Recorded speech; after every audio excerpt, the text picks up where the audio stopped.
خلیفہ کے ہم ہیں خلیفہ ہمارا، وہ دل ہے ہمارا آقا ہمارا، ہمارا ہمارا خلیفہ ہمارا، وہ دل ہے ہمارا آقا ہمارا، وہ دل ہے ہمارا آقا ہمارا۔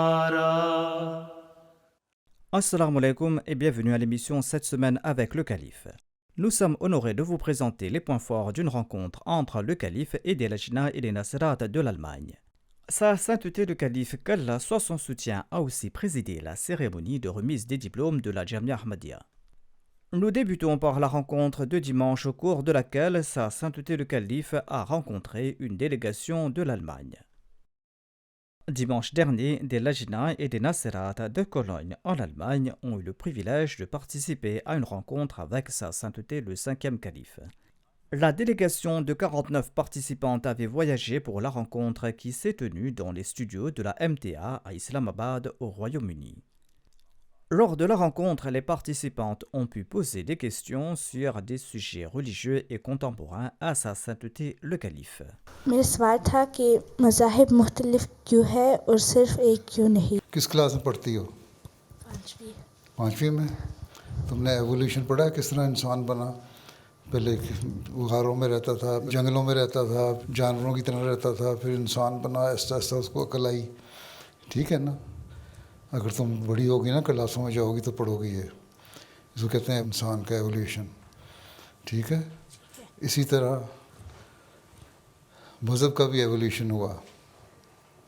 اللہ تعالیٰ نے پہلے دیکھا انسان میں تھوڑی عقل ہے، تھوڑے وسائل ہیں، ان کو تھوڑی باتیں بتائیں حکمت کی، نبی آئے ان کے مقابلے میں، پھر آہستہ آہستہ پھیلتے گئے، انسان میں عقل آتی گئی، اور ان کے ہر علاقے میں نبی آتے گئے ان کو بتانے کے لیے۔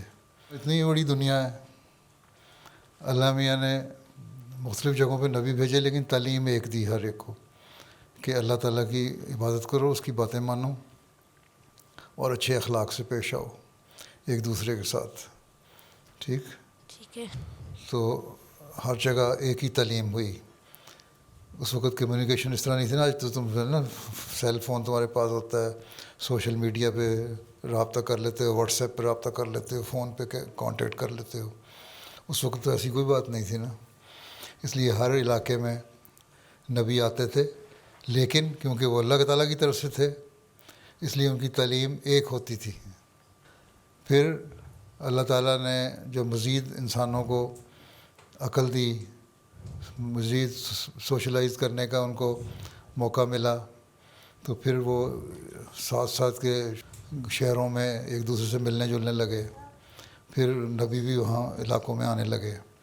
اس طرح اللہ تعالیٰ کہتا ہے میں نے ہر قوم میں نبی بھیجے تاکہ ان کو بتاؤں کہ ان کی پیدائش کا مقصد کیا ہے، کہ وہ اللہ تعالیٰ کی عبادت کریں اور نیک کام کریں، اچھے اخلاق سے پیش آئیں، ایک دوسرے سے لڑائی جھگڑے نہ کریں، اچھی اچھی باتیں کریں۔ اس طرح پھر آہستہ آہستہ جب اور دنیا پھیلتی گئی، اللہ تعالیٰ نے نبیوں کی تعلیم بھی وسیع کر دی، ہر علاقے کے لیے نبی بھیجا۔ اسی لیے حضرت موسیٰ علیہ السلام کو بھیجا بنی اسرائیل کے لیے، اس کے بعد بھیجا، اس کے بعد بھی بیچ میں نبی آئے، حضرت عیسیٰ علیہ السلام کو بھیجا تاکہ ان لوگوں کو جو تعلیم بگڑ گئی ہے ان کو اکٹھا کریں اور حضرت موسیٰ کی تعلیم پر لے کے آئیں۔ پھر جب اللہ تعالیٰ نے دیکھا کہ انسان میں اب اتنی عقل آ گئی ہے کہ اب ہر چیز سمجھ سکتا ہے اور ایک دوسرے سے کانٹیکٹ بھی آرام سے ہو سکتا ہے، رابطے بھی ہو سکتے ہیں، پھر اللہ تعالیٰ نے حضرت صلی اللہ علیہ وسلم کو بھیجا۔ اور یہ سارے جو پہلے نبی آئے تھے انہوں نے خبر دی تھی کہ آخری زمانے میں ایک نبی آئے گا جو ساری دنیا کے لیے آئے گا۔ اس لیے کسی اور کتاب نے، نہ تورات نے، نہ انجیل نے، نہ کسی اور اسکرپچر نے یہ دعویٰ نہیں کیا کہ وہ ان کے نبی ساری دنیا کے لیے آئے ہیں۔ انہوں نے صرف یہ لکھا ہے کہ ہم اپنی قوم کے لیے آئے ہیں۔ ٹھیک ہے؟ حضرت موسیٰ نے بھی کہا بنی اسرائیلیوں کے لیے آیا ہوں، عیسیٰ علیہ السلام نے بھی کہا کہ کہ میں لاسٹ شیپ جو ہیں اسرائیل کی ان کے لیے آیا ہوں، ٹھیک ہے، ان کو صحیح راستے پہ ڈالنے کے لیے. لیکن قرآن شریف میں حضرت صلی اللہ علیہ وسلم نے فرمایا کہ مجھے اللہ تعالیٰ نے ساری دنیا کے لیے بشیر اور نذیر بنا کے بھیجا ہے، خبریں دینے والا، خوشخبریاں دینے والا، ڈرانے والا نبی بنا کے بھیجا ہے. اور اس کی پیش گوئی پہلے نبیوں نے بھی کی تھی. اللہ تعالیٰ نے آخری شریعت بھیج دی اور اس آخری شریعت کے بارے میں پہلے نبیوں نے خبر دے دی، اور یہ کہا جب وہ نبی آئے گا، جس تو رات کی پیش گوئیاں بھی ہیں، انجیل میں بھی سر نے کہا کہ نبی آئے گا تو اس کو مان لینا، وہ سب دنیا کے لیے ہوگا. اس لیے یہ صرف اسلام کا کلیم ہے کہ وہ ساری دنیا کے لیے، اور کسی نبی کا کلیم نہیں ساری دنیا کے لیے. جتنا لوگوں کے وسائل تھے اس وقت، جس حد تک ایک دوسرے سے کانٹیکٹ کر سکتے تھے، رابطہ کر سکتے تھے، مل سکتے تھے، لمیٹڈ ایریا میں ان کے نبی اپنی تعلیم دیتے رہے اور بتاتے رہے کہ آخری زمانے میں ایک اور نبی بھی آئے گا جو پوری دنیا کے لیے ہوگا. اس لیے اللہ میاں نے پہلے تیار کیا لوگوں کو ذہنی طور پہ آہستہ آہستہ کہ تم لوگ تیار ہو جاؤ، ایک آخری نبی آئے گا، اس کو ماننے کے لیے آئندہ آئے گا زمانے میں. اور ہر نبی نے اس کی تعلیم دی، لیکن ہر نبی نے ایک ہی تعلیم دی کہ اللہ تعالیٰ کو مانو اور ایک دوسرے سے اچھا سلوک کرو، ٹھیک ہے. تو اس لیے مختلف نبی آئے مختلف علاقوں میں. اب ہم دیکھتے ہیں رابطے ہو گئے تو حضرت صلی اللہ علیہ وسلم کی تعلیم کو دنیا میں اللہ تعالیٰ نے پھیلا دیا، اور آپ نے دعویٰ بھی کیا. پھر یہ بھی بتا دیا کہ آخری زمانے میں جب مزید ایک دوسرے سے کانٹیکٹ شروع ہو جائیں گے، ایک دوسرے سے ملنا جلنا شروع ہو جائے گا، پھر مسیح موعود آئے گا، پھر وہ تبلیغ کرے گا، دنیا کو اسلام کی تعلیم پہنچائے گا، اور تم اس کو مان لینا. حضرت صلی اللہ علیہ وسلم نے فرمایا تھا مسلمانوں کو بھی کہ جب وہ آئے دعویٰ کرے تو اس کو میرا سلام کہنا. اس کا مطلب تھا کہ تم لوگ آسانی سے وہاں جا سکتے ہو سلام کہنے کے لیے، یا ایک دوسرے سے رابطہ کر سکتے ہو. تو بہرحال اس لیے مختلف مذہب ہیں کہ پہلے اللہ تعالیٰ نے ان کی عقل کے مطابق ان کو تھوڑی تھوڑی تعلیم دی.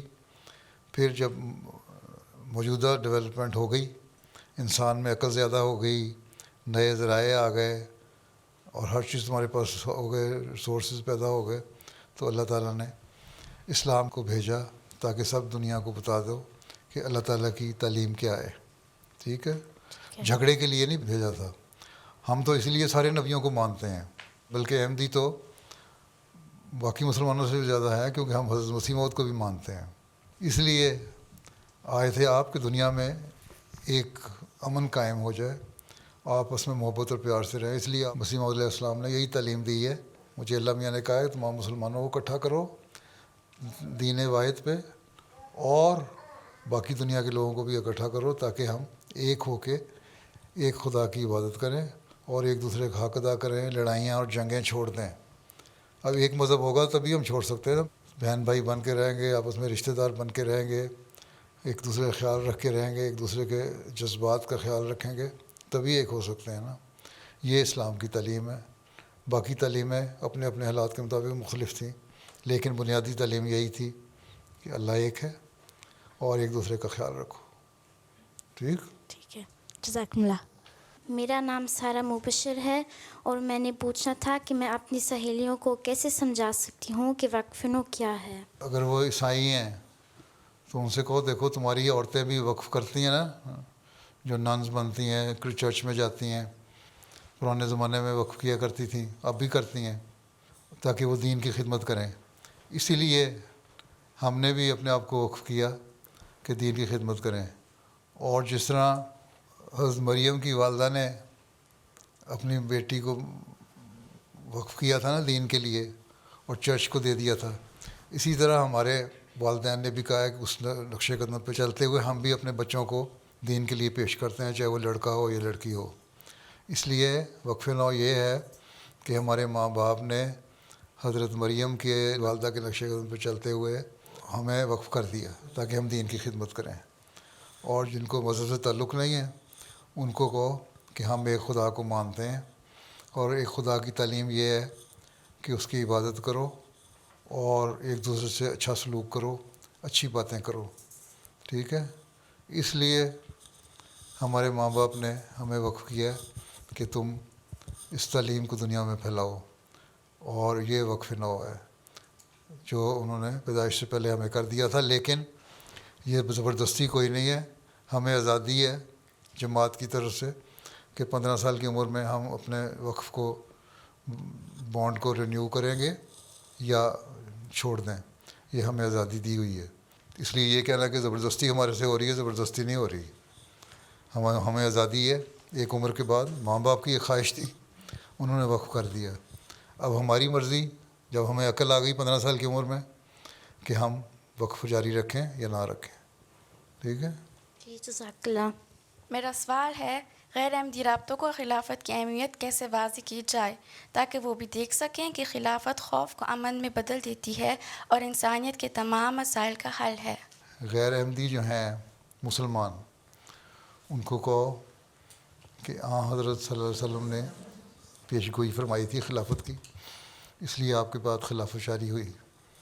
اور تم دیکھ لو کہ وہ جو خلافت تھی پہلی، انہوں نے اسلام کی تعلیم پہ عمل کیا اور کروایا اور اس کو قائم کرنے کے لیے کوشش کی. ٹھیک ہے. ان کے خلاف دشمنیاں بھی ہوئیں تو اللہ تعالیٰ نے ان کی مدد کی.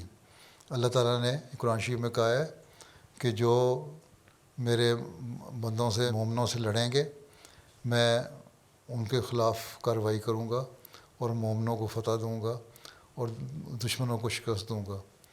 تو ان سے کہو کہ اللہ تعالیٰ نے یہ نظارہ دکھایا، وہ خلافت قائم رہی. اس کے بعد کچھ حد تک خلافت پھر قائم رہی جس طرح آن صلی اللہ علیہ وسلم نے فرمایا تھا، اور اسلام کی تبلیغ بھی ہوتی رہی، ساتھ ساتھ نیک لوگ پیدا ہوتے رہے، اور ساتھ خلفاء بھی کچھ نہ کچھ دین پہ قائم رہے. گو وہ نام نہاد خلفاء تھے، خلفاء راشدین نہیں تھے. پھر بادشاہت آئی، لیکن وہ بادشاہت انصاف پسند تھے، اس لیے اللہ تعالیٰ نے ان کو بھی کچھ حد تک کامیابیاں دیں. لیکن جب وہ ظلم پہ پہنچ گئے تو اللہ تعالیٰ نے ان کی بادشاہت بھی ختم کر دی. پھر دیکھو مسلمانوں کا ڈاؤن فال شروع ہو گیا. ٹھیک ہے. اب ہر مسلمان یہ کہتا ہے کہ ہمارا ایک لیڈر ہونا چاہیے، تو ہم اس کے بینر کے نیچے کام کریں. لیکن مختلف فرقے ہیں اسلام میں، 72 فرقے ہیں. ہر کہتا ہے جو میرے فرقے کا لیڈر ہے وہ سب کا لیڈر ہو، اس کو کوئی ماننے والا نہیں. تو اس کے لیے پھر ہمیں دیکھنا چاہیے کہ اللہ تعالیٰ اور حضرت صلی اللہ علیہ وسلم نے کیا فرمایا. انہوں نے تو پہلے پیش گوئی کر دی تھی کہ ایک زمانہ آئے گا جب اسلام کے اتنے فرقے ہو جائیں گے جس طرح یہودیوں کے بہت سارے فرقے ہیں، اور اس وقت مسیح موعود آئے گا. ٹھیک ہے. اور جب مسیح موعود آئے گا تو وہ تمام فرقوں کو اکٹھا کرے گا. حضرت مسیح موعود کو بھی اللہ میاں نے یہی کہا کہ تمام مسلمانوں کو اکٹھا کرو ایک ہاتھ پہ. جب ایک ہاتھ پہ اکٹھے ہو جاؤ گے تو پھر آپس کے اختلاف ختم ہو جائیں گے، جھگڑے ختم ہو جائیں گے، فرقے بازیاں ختم ہو جائیں گی. کوئی یہ نہیں کہے گا میں سنی ہوں، میں وہابی ہوں، میں شیعہ ہوں، میں دیوبندی ہوں. اس طرح بہت سارے فرقے ہیں. تو ایک ہاتھ پہ اکٹھے ہو جائیں گے. اور بہت سارے لوگ یہ مانتے ہیں کہ ہاں ہمیں ایک لیڈرشپ چاہیے. جب یہ مانتے ہیں کہ لیڈرشپ چاہیے تو اس کے بینر کے نیچے آئیں گے تو پھر ایک طاقت بن جائیں گے. مسلمان 54 ملک ہیں اور بڑی بڑی پیسے والے بھی ہیں بعض ملک، تیل کی دولت ہے ان کے پاس، لیکن کوئی ان کی بات نہیں سنتا، اس لیے کہ مسلمان ایک نہیں ہیں، ایک طاقت نہیں ہے. اگر وہ خلافت کے انڈر ہوتے تو ایک طاقت ہوتے، اور پھر دشمن کو جرأت نہ ہوتی کہ ان کے خلاف لڑے. اس لیے ان کو بتاؤ کہ خلافت میں ایک اکائی ہے، اس کی پیش گوئی حضرت صلی اللہ علیہ وسلم نے فرمائی تھی، اور اللہ تعالیٰ نے بھی یہ وعدہ فرمایا تھا کہ آخری زمانے میں اس طرح وسیع موت کے بعد خلافت جاری ہوگی. تو اس لیے ہم مانتے ہیں اور ہم امن میں رہتے ہیں، کیونکہ ہمیں گائیڈنس بھی ملتی رہتی ہے. تم لوگوں کو گائیڈنس دینے والا کوئی نہیں ہے. ٹھیک ہے. یہ مختصر سی بات ہے جو ان کو بتا سکتی ہو. خطبے سنا کرو، میں خطبوں میں بڑی تفصیل سے بیان کر چکا ہوں. جی میرا سوال یہ ہے کہ ایک ماں اپنے بچوں کو سوشل میڈیا کے برے اثرات سے کیسے بچا سکتی ہے؟ کوشش ہی کر سکتی ہے، ایسا ایسا بچاؤ. آئی پیڈ ہوگا یا ٹیبلٹ ہوگا، اور پھر آئی فون بھی مائیں اپنے جان چھڑانے کے لیے، آپ ٹی وی پہ پروگرام دیکھ رہی ہوتی ہیں جان چھڑانے کے لیے، بچوں کہتی چلو تم تو یہ دیکھو ہیں، اور جو جان نہ چھڑائیں وہ سمجھائیں. لیکن یہ نظر رکھیں کہ بچے ایسے پروگرام نہ دیکھیں جس سے اخلاق خراب ہوتے ہوں یا کوئی گندی فضول باتیں آتی ہوں، اس پہ نظر رکھیں. جو بھی پروگرام بچہ دیکھ رہا ہے دیکھیں، اور اس کو کہیں کہ تم نے 1 گھنٹے سے زیادہ نہیں دیکھنا. تو آہستہ آہستہ کنٹرول میں رکھیں، ڈسپلن میں رکھیں تو ٹھیک ہے. باقی اس پیار سے سمجھاتی رہیں اس کے نقصان کیا ہیں.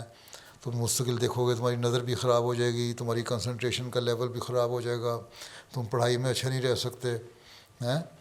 تو اس طرح پیار سے بچوں کو سمجھائیں، اس کے دوست بنیں تو سمجھ آئے گی. ساتھ ان کے لیے سب سے بڑی بات کہ دعا کریں کہ اللہ تعالیٰ ان کو زمانے کی ان بری چیزوں سے بچا کے رکھے. تو اس طرح جب کریں گی تو ٹھیک ہے. ٹوٹلی تو آپ ان کو روک نہیں سکتے، کچھ وقت دینا پڑے گا. تو کہتے ہیں اچھا ٹھیک ہے تو میں وقت دیتا ہوں، 1 گھنٹہ دیکھنا ہے، بس 1 گھنٹہ دیکھ لو، نہیں تو اس سے نقصان زیادہ ہے. تو بچے سمجھ جاتے ہیں. بہت ساری مائیں مجھے لکھتی ہیں، ہم بچوں کو اس طرح سمجھاتے ہیں تو سمجھ جاتے ہیں. میرا سوال ہے کہ حقوق اور صبر میں ہم کس طرح فرق کر سکتے ہیں؟ اگر کوئی ہمارے حقوق کی حق تلفی کرے تو ہمیں بولنا چاہیے یا پھر صبر کرنا چاہیے؟ یہ تو نوعیت پر ڈیپینڈ کرتا ہے کہ آپ کے حقوق کس قسم کے ہیں. ٹھیک ہے. اگر ساس بہو کے حق مار رہی ہے، خامند بیوی کا حق مار رہا ہے، نند بھابھی کے حق مار رہی ہے، بھابھی نند کے حق مار رہی ہے، بہو ساس کا حق مار رہی ہے، بیوی خامند کا حق مار رہی ہے، یہ تو ہر جگہ سے مختلف صورتیں ہو سکتی ہیں نا. کوئی جو مضبوط ہوگا وہ دوسرے کا حق مار دے گا. اس لیے پہلی بات تو یہ ہے کہ اپنے حق کی ایک لمٹ بنائیں کہ ہمارے حقوق کیا ہیں. اللہ تعالیٰ نے حقوق بیان کر دیے. خامند کو کہہ دیا کہ بیوی اور خامند کے ایک ہی حقوق ہے، اور خامند کو کہہ دیا کہ بیویوں سے اچھا نیک سلوک کرو، عاشرہن بالمعروف، نیک سلوک کرو. اور بیوی کو کہہ دیا تم اپنے گھر کا خیال رکھو، اپنے بچوں کا خیال رکھو، خامند کا خیال رکھو اور گھر کے ماحول کو اچھا بناؤ. تو یہ اگر ہر ایک کو اپنی اپنی لمٹس کا پتہ ہو تو حق کی تلفی ہو ہی نہیں سکتی. حق کی تلفی اس وقت ہوتی ہے جب ہم خدا کو بھول جاتے ہیں، جب ہم سمجھتے ہیں صرف ہمارے انا جو ہے. اب اگر خامند دین کا کام کر رہا ہے، وہ چلا جاتا ہے ویکینڈ پہ 1 دن، اول تو اس کو چاہیے کہ کم از کم مہینے میں 1-2 ویکینڈ جو ہیں وہ بچوں کو دے، ان کو سیر کے لے کے جائے، بیوی بچوں کے ساتھ ان کا حق دے. اور اس کے علاوہ اگر وہ دین کا کام کر رہا ہے تو ٹھیک ہے، اس کو کرے. عورتیں بھی کر رہی ہیں، اب لجنہ بھی بہت ساری ہیں ایسی جو دین کا کام کر رہی ہوتی ہیں. شام کو خامند گھر آتا ہے، بعض دفعہ آپ کے اجلاس ہو رہے ہوتے ہیں تو اب گئی ہوتی ہیں اجلاس پہ، یا ویکینڈ پہ میٹنگ کر رہی ہوتی ہیں لجنہ. تو خامند کہتا ہے تم کہاں گئی تھی، کیوں گئی تھی؟ تو اب کہتی ہیں میں لجنہ کے کام گئی تھی. انہوں نے کہا میرا حق نہیں ادا کیا. اسی طرح بیوی کہتی ہے خامند کو کہ تم وہاں چلے گئے جماعتی کام کے لیے، تم نے میرا حق ادا نہیں کیا، میں اور بچے گھر میں اکیلے بیٹھے بور ہو رہے ہیں، ہمیں کہیں لے کے نہیں جاتے. تو یہ تو عقل کی بات ہے. آپس میں اگر انڈرسٹینڈنگ ہو، سمجھ ہو، تو یہ دیکھنا ہوگا کہ میں نے اپنے حقوق کی لمٹ بنانی ہے، اور آپس میں ایک دوسرے سے مل بیٹھ کے 2 دوست طے کر لیتے ہیں معاملہ. اچھا تم یہ کرو، میں یہ کروں، تم یہ کرو، میں یہ کروں. تو ہر ایک کو اپنی اپنی ذمہ داریوں کا احساس ہو تو حقوق کی تلفی کوئی نہیں ہوتی.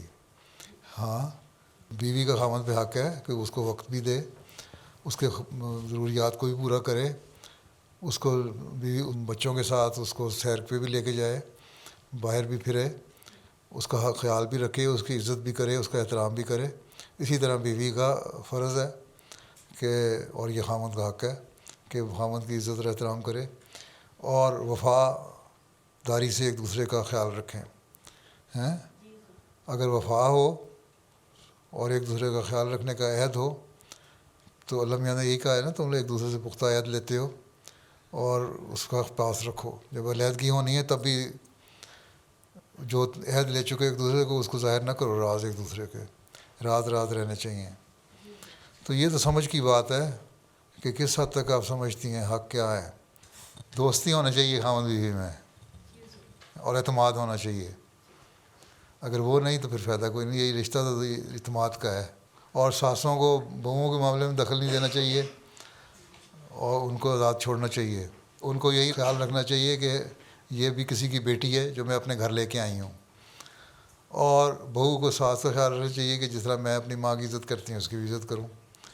تو یہ بھی انڈرسٹینڈنگ کی بات ہے. ہمارے یہاں جہالت بڑی ہے نا پاکستانی طبقے میں ہیں.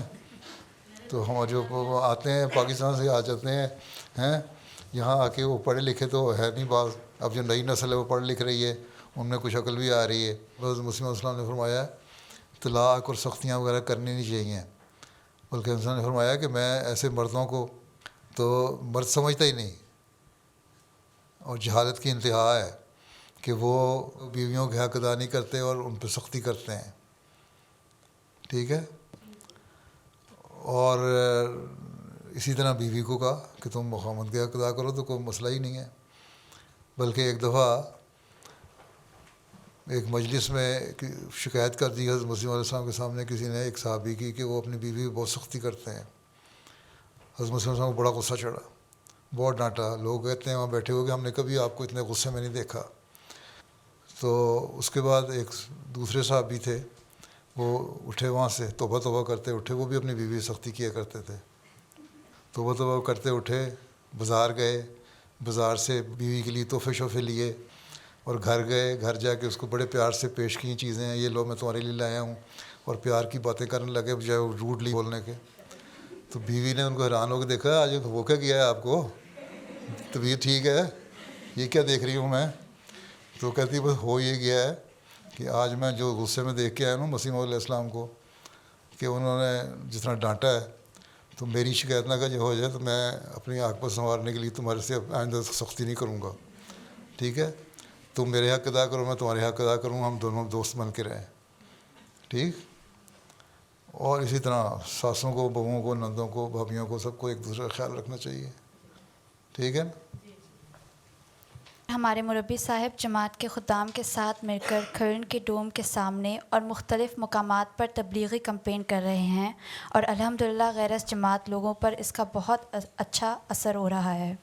پیارے حضور, ہماری رجنا اور ناصرات بھی کئی بار سوال کر چکی ہیں کہ ہم بھی اس میں حصہ لینا چاہتی ہیں. اس لیے ہم نے اس سال گرمیوں کی چھٹیوں میں آئی am a Muslim ask your question کی کمپین کرنے کا ارادہ کیا ہے. پیارے حضور, ہماری رہنمائی فرمائیں کہ ہم اس کو کیسے بہترین طور پہ کر سکتے ہیں. رہنمائی جس طرح مرد کر رہے ہو اس طرح تم لوگ کر دو, اور کوشش یہ کرو کہ زیادہ تر عورتوں سے ڈیل کرو, لڑکیوں سے ڈیل کرو. عام دنیا میں مذہب سے دوری لڑکوں میں بھی ہے, لڑکیوں میں بھی ہے. مذہب میں پھر کچھ لڑکوں میں فنیٹک پیدا ہو جاتے ہیں, لڑکیوں میں بالکل وہ دیکھ کے نا اور حالت ہے. تو جب آپ لوگوں کی حالت دیکھیں گی کہ آپ مذہب کی باتیں کر رہی ہیں, تو لڑکیوں کا غیر مذہب رکھنے والا ہوں یا لا مذہب جو ہے, ایتھیسٹ جو ہے, یا غیر مسلم ہے, یا غیر احمدی مسلمان ہے, سب میں یہ احساس پیدا ہوگا کہ احمدی لڑکیاں اور عورتیں جب کام کر رہی ہیں, اللہ رسول کی باتیں کر رہی ہیں, تو ہمیں بھی سننا چاہیے. تو نمونہ جو ہے اپنا قائم کرو, لیکن صبر اور حوصلے سے. ایک تو یہ ہے کہ علم حاصل کرو. جب کرو گا I am a Muslim ask your question, تو کوسچن کا جواب بھی تو آنا چاہیے نا, اس لیے علم حاصل کرو. ٹھیک ہے. اور دیکھو کنٹمپریری ایشوز کیا ہیں آج کل, کس قسم کے سوال لوگ کرتے ہیں, ان کے جواب تیار کرو. آج کل جرمنی میں زیادہ تر یہی زیادہ ہوا نا, اسلام کے خلاف, خلافت کے خلاف شروع ہوئی ہے مہم, یا اسلام کے خلاف یہ سختیاں کرتا ہے اور جہاد کی باتیں کرتا ہے, اس طرح کی باتیں, یا عورتوں کے حق ادا نہیں کرتا. تو ان چیزوں کے اوپر تیار کرو جواب اچھی طرح, تاکہ جواب دے سکو. یہی چند ایشو ہوتے ہیں. جب ان کو بتاؤ گے کہ اسلام عورت کے بھی حق ادا کرتا ہے, اسلام امن کی باتیں کرتا ہے, اسلام ملک سے محبت کی باتیں کرتا ہے, اسلام ایک دوسرے کے حقوق ادا کرنے کی توجہ دیتا ہے, اسلام میں ہر چیز کو عدل اور انصاف سے اس کا حق ادا کرنے کا حکم ہے, اور اسلام تو یہاں تک کہتا ہے کہ چاہے تمہارے خود نقصان ہو رہا ہو لیکن انصاف کو نہیں تم نے چھوڑنا. تو یہ تعلیم ہے, اور یہی تعلیم ہمیں خلافت دیتی ہے, یہی تعلیم میں ہمیں اسلام دیتا ہے. تو یہ باتیں جب اچھی طرح سمجھ کے سوچ کے عبور حاصل کر کے کرو گی تو لوگوں پہ اثر بھی ہوگا اس کا. À la fin de la rencontre, les participantes ont eu la chance de recevoir des cadeaux des mains du calife. Une najna a également exprimé son souhait de lire un poème. Un garçon a également marqué la fin de sa première lecture complète du Saint-Coran. ہو گئی آمین تمہاری. چلو چلو ٹھیک ہے. السلام علیکم. Un jour plus tôt s'est tenue la cérémonie de remise des diplômes de la Jamia Ahmadiyya du Royaume-Uni, du Canada et de l'Allemagne, lors de l'événement conjoint à la Jamia Ahmadiyya du Royaume-Uni à Haslemere dans le Surrey. Le calife a présidé la cérémonie et il a prononcé le discours principal. Cette année, 20 diplômés de la Jamia Ahmadiyya du Royaume-Uni, 14 de la Jamia Ahmadiyya de l'Allemagne ont reçu leur diplôme de Shahed des mains du 5e calife et ont été enrôlés comme missionnaires officiels de la communauté musulmane Ahmadiyya. De plus, cette année, 48 missionnaires diplômés au cours des 5 dernières années de la Jamia Ahmadiyya du Canada qui n'ont pas pu obtenir leur diplôme plus tôt en raison de la pandémie du Covid-19 ont également reçu leur diplôme. Sa sainteté le calife a prononcé son discours après la remise des diplômes. آج یہ سندات حاصل کرنے والے مربیان وہ ہیں جو اس وقت میدان عمل میں ہے، کیونکہ گزشتہ 2-3 سال کے بھی مربیان ہیں یا میدان عمل میں جا رہے ہیں. آپ لوگ اس ارادے سے اور اس نیت سے اور اس عہد سے جامعہ میں آئے تھے کہ حضرت مسیح موعود علیہ الصلوۃ والسلام کے مشن کو پورا کرنا ہے. اس مشن کو پورا کرنا ہے جو آپ علیہ السلام کے سپرد اس زمانے میں کیا گیا تھا، اور وہ یہ ہے کہ اسلام کے پیغام کو دنیا کے کونے کونے میں پہنچانا اور خود اپنے عملی نمونوں سے ابواب جماعت کے معیار کو بھی اس نہج پہ لے کے جانا جس سے وہ حضرت مسیح علیہ الصلوۃ والسلام کی بیعت کا حق ادا کرنے والے ہوں. اور یہ اسی وقت ہو سکتا ہے جب آپ خود بھی اس کا حق ادا کرنے والے بنیں. حضرت مسیح موعود علیہ الصلوۃ والسلام نے ایک موقع پر نصائح کرتے ہوئے واعظین کو ایک بڑا بنیادی رہنما اصول بتایا تھا، بلکہ 3 باتیں فرمائی تھیں. آپ فرماتے ہیں کہ یہ امر بہت ضروری ہے کہ ہماری جماعت کے بعض تیار ہوں، لیکن اگر دوسرے واعظ ہوں اور ان میں کوئی امتیاز نہ ہو تو فضول ہے. یہ واعظ اس قسم کے ہونے چاہیے جو پہلے اپنی اصلاح کریں اور اپنے چلن میں ایک پاک تبدیلی کر کے دکھائیں تاکہ ان کے نیک نمونوں کا اثر دوسروں پر پڑے. عملی حالت کا عمدہ ہونا یہ سب سے بہتر واعظ ہے. جو لوگ صرف واعظ کرتے ہیں مگر خود اس پر عمل نہیں کرتے وہ دوسروں پر کوئی اچھا اثر نہیں ڈال سکتے، بلکہ ان کا واعظ بھی بعض اوقات اباہت پھیلانے والا ہو جاتا ہے، کیونکہ سننے والے جب دیکھتے ہیں کہ واعظ کہنے والا خود عمل نہیں کرتا تو وہ ان باتوں کو بالکل خیالی سمجھتے ہیں. اس لیے سب سے اول جس چیز کی ضرورت واعظ کو ہے وہ اس کی عملی حالت ہے.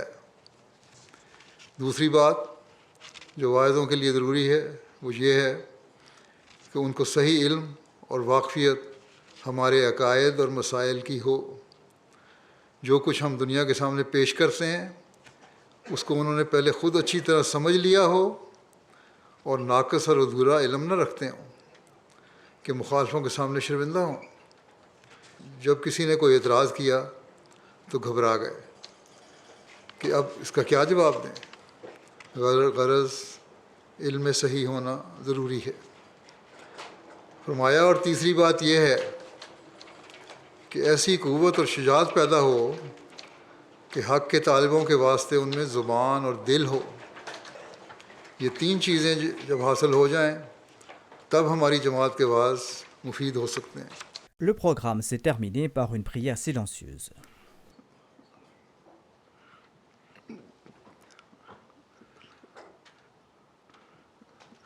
آمین.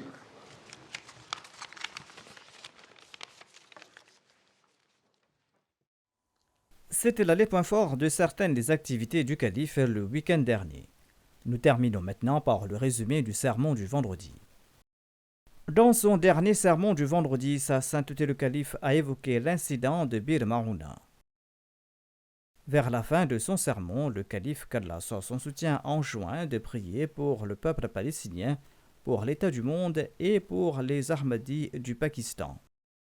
جیسا کہ میں ہمیشہ تحریک کرتا ہوں، مظلوموں کے لیے، فلسطین کے مظلوموں کے لیے دعائیں جاری رکھیں. اللہ تعالیٰ ظالموں کی پکڑ کے جلد سامان پیدا فرمائے. معصوموں کو بھی اسی طرح قتل کیا جا رہا ہے جس طرح ان لوگوں کو قتل کیا گیا صحابہ کو، اور دھوکے سے کبھی ایک جگہ بھیجا جاتا ہے، کبھی دوسری جگہ، پھر وہاں بمباری کی جاتی ہے. اللہ تعالیٰ رحم فرمائے. دنیا کی عمومی حالت کے لیے بھی دعا کریں. بڑی تیزی سے تباہی کی طرف جا رہی ہے دنیا، اور جنگ کے آثار بڑھتے چلے جا رہے ہیں. اللہ تعالیٰ احمدیوں کو جنگ کے بد اثرات سے اور اس کے شر سے محفوظ رکھے. پاکستانی احمدیوں کے لیے بھی خاص طور پہ دعا کریں. آج کل پھر ان کے لیے مشکلات بڑھ رہی ہیں. اللہ تعالیٰ رحم فرمائے اور ظالموں سے ان کو بھی نجات دلائے.